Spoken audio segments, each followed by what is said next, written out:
There's something silently destructive happening in your life right now, something so common, so normalized, that you might not even realize it's the source of your stress, anxiety, burnout, and sense of disconnection. It's not your job. It's not your relationships. It's not the economy. It's your mind. More specifically, it's your thinking. Not the existence of thoughts, but the over-identification with them. The constant analyzing, worrying, planning, criticizing, comparing, replaying. Thinking like a machine that never stops running, even when you sleep. And Alan Watts, the British philosopher who brought Eastern wisdom to the West with poetic clarity, warned us decades ago, your mind is a wonderful servant, but a terrible master. And here's the hook. Thinking isn't the enemy, but the addiction to thinking, the belief that your thoughts are you is. Because when you live entirely in your head, you miss life happening outside of it. The sunset, the breeze, the laughter, the pause between words. You lose the now, and without the now, you lose everything. Click subscribe to this channel to get more profound insights. So let's dive into this deeply. Let's unpack what Alan Watts meant when he said, "A person who thinks all the time has nothing to think about except thoughts." So he loses touch with reality and lives in a world of illusions. At first, that sounds poetic, but look closer. It's a diagnosis. It describes exactly what we see in modern life.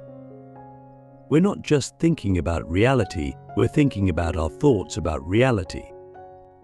We're 3 steps removed from the present moment, and we wonder why we're exhausted.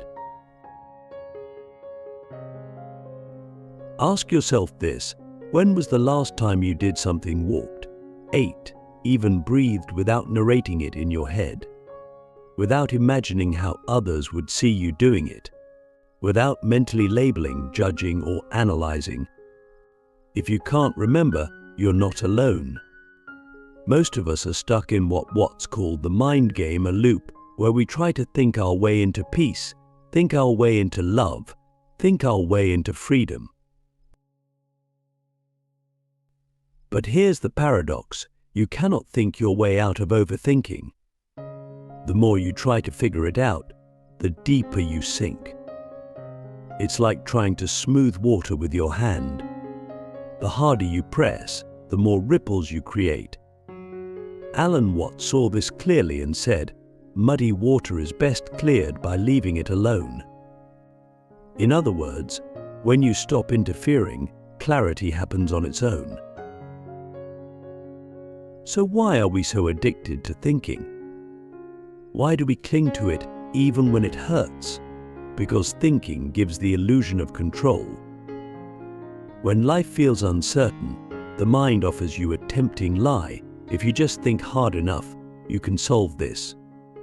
You can control what happens next. You can avoid pain. But you can't. Not really. Not in the way the mind promises. And deep down, you know that. You've had moments, maybe late at night, maybe during a crisis, where your thoughts spiral out of control and you realize, "I can't think my way out of this." That's the moment the illusion cracks. Watts says that most people are afraid of silence, stillness, and presence because it threatens the ego, the little voice in your head that pretends to be you. And here's the real danger: when you overthink, you reinforce the illusion that you're separate from the world, that you're a lonely mind trapped in a body, trying to survive in a hostile universe. But that's not reality. That's a hallucination created by language and thought. In truth, you are not a mind in a body, you are the entire process of life, experiencing itself. Watts loved using metaphors to make this clear. He'd say, "You are not a drop in the ocean.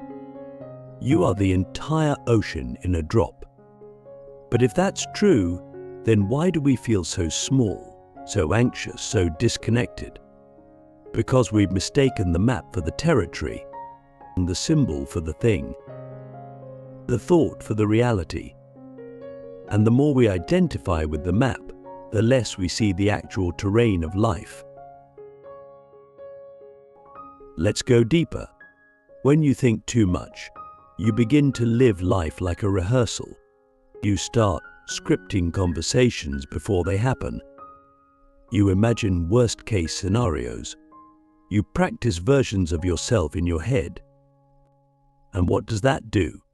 It disconnects you from the real moment, from the aliveness of now. You become a ghost in your own life, always preparing, never arriving. Watts teaches us that the goal of life is not to arrive somewhere. It's to be here, to experience this moment fully, without trying to capture it or turn it into something else. But thinking is always trying to grab and hold. And that grasping creates anxiety. Think about it, all anxiety is about the future. All regret is about the past. Neither exists, only this breath, only this moment. And yet we spend our entire lives anywhere but here. So what's the solution? What do we do instead? Watts doesn't tell us to stop thinking altogether. That's impossible. He tells us to stop identifying with our thoughts, and to see them like clouds in the sky, real, but passing. Not me, just weather. He invites us to shift from thinking about life to simply being life. He says, we seldom realize, for example, that our most private thoughts and emotions are not actually our own. For we think in terms of languages and images which we did not invent, but which were given to us by our society. This means even your thoughts, your sacred, private mental dialogue, are not entirely yours. They're echoes, conditioning, cultural scripts, advertisements, childhood voices, and you're letting them run your life. So here's a thought experiment. If you're not your thoughts, then who are you? Who is the one watching the thoughts?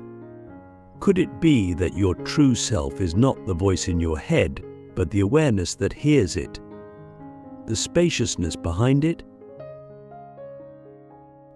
That's the shift. That's the do this instead. Stop being the thinker. Become the witness. Watch your thoughts instead of believing them. Let them pass without clinging. When you do this, something amazing happens. The volume of your mind starts to lower, and the space between thoughts expands.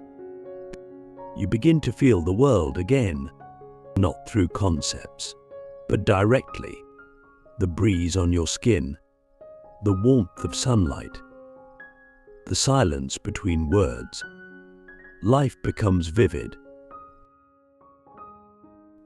Watts would often point out that the universe is not a problem to be solved, but a dance to be enjoyed. But dancing requires presence. You can't dance and overthink at the same time. You can't flow if you're clinging to control.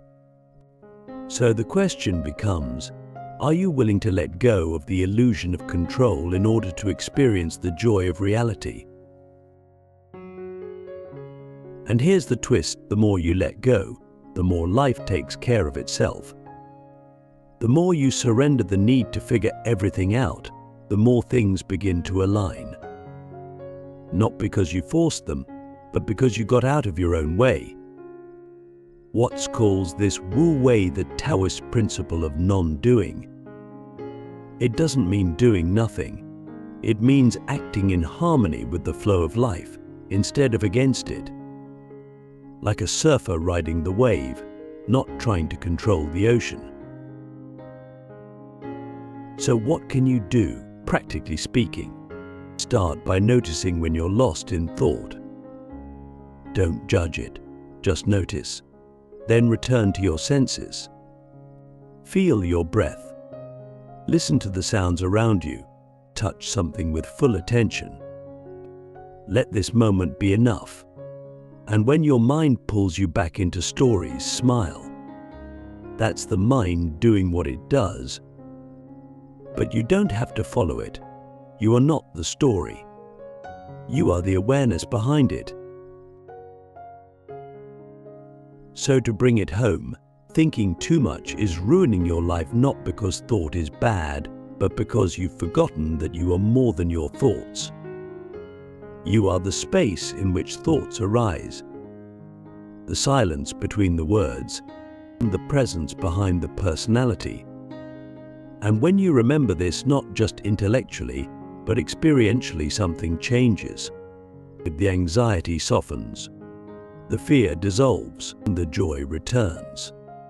Not because life became easier, but because you stopped resisting it.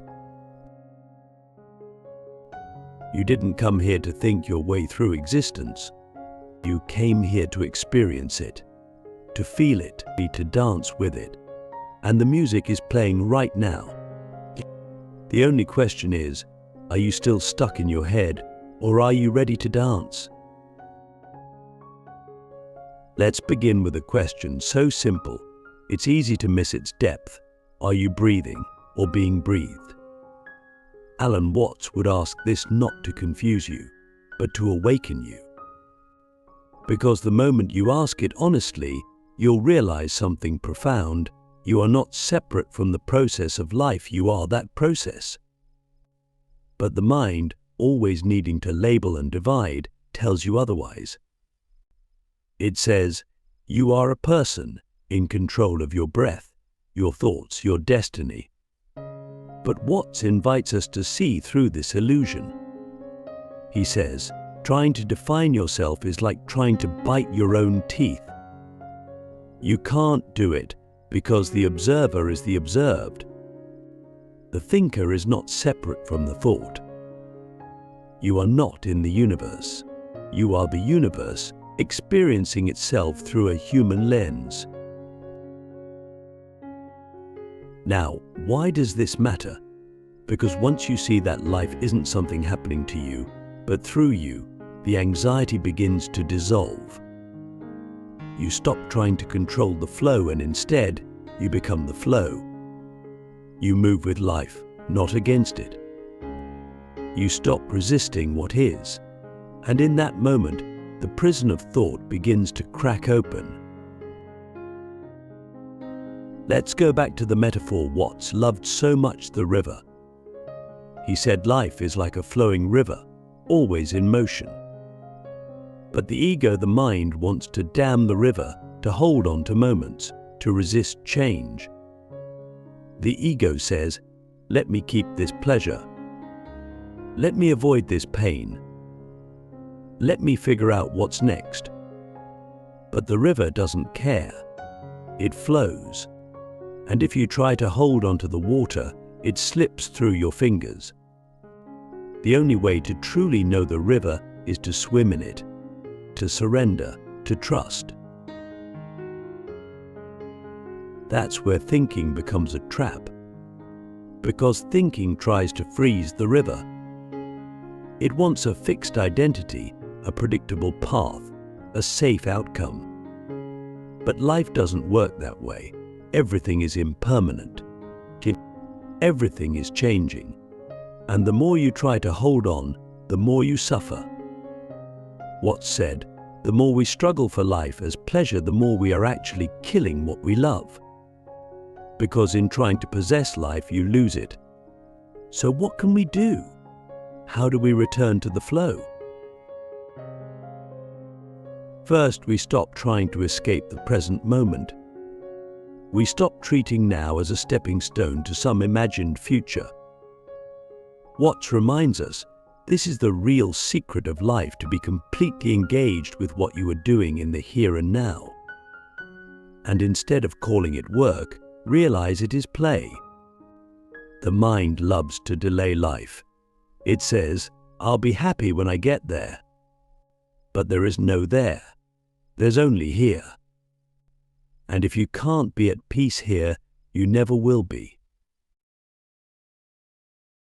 Second, we practice letting go. Letting go of control. Letting go of judgment. Letting go of the need to understand everything. Watts often warned us, trying to control your mind is like trying to smooth ripples in water with a flat iron. The more effort you apply, the worse it gets. So instead, you let the water settle on its own. You don't force stillness, you allow it. That's the paradox of real peace. It comes not from effort, but from surrender. And surrender doesn't mean giving up. It means giving in to life, to love, to uncertainty, to the moment. It means trusting that the same intelligence that moves the planets and grows the trees is moving you too. Watts called this the wisdom of insecurity. He said security is an illusion. Control is a fantasy. Peace and happiness only arises when you embrace the mystery. Let me ask you something soul deep. What would your life look like if you stopped trying to be in control? Not in a reckless way, but in a trusting way. What if instead of plotting and planning every detail, you opened up to the unknown? What if you let life surprise you? This is what it means to become the flow. You stop being the swimmer fighting the current, and you become the current. You stop being the ego trying to master life, and you become life itself, effortlessly unfolding. And here's the secret Watts knew. When you stop resisting, you don't become passive, you become powerful.